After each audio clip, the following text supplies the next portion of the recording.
Bizlarni bilasizlar, boshqa videolarga o'xshab narxni bekitib o'tirmaymiz. Midea kompaniyasi tomonidan o'zbeklarga yoqib qolgani konditsioner bo'ladi. Bilsanglar, endi ulardan yengillik elektr suv isitgichlari. Ko'rinishi dumaloq ham emas, to'rtburchak ham emas. Buni katta plyuslarini birma-bir sanab beraman. Uyingizda qandoq buni joylashtiring degan savol bo'lmaydi, sababi bu gorizontal ham, vertikal ham o'rnatsanglar bo'laveradi.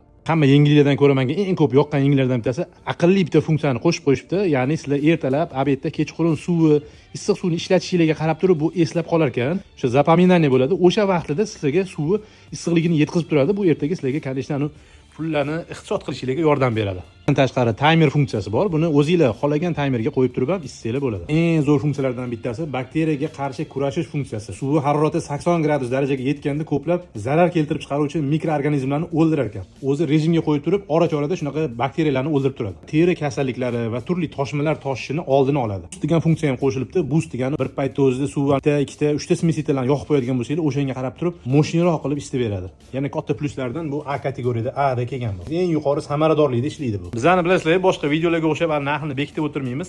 Orientir uchun mana shu o'rtadagi 80 litrligini narxi $165 atrofida kelyapti. 50 litrligi arzonroq, 100 litr sal balandroq. Kommentariyda sizlar ham yozib qo'yarsizlar.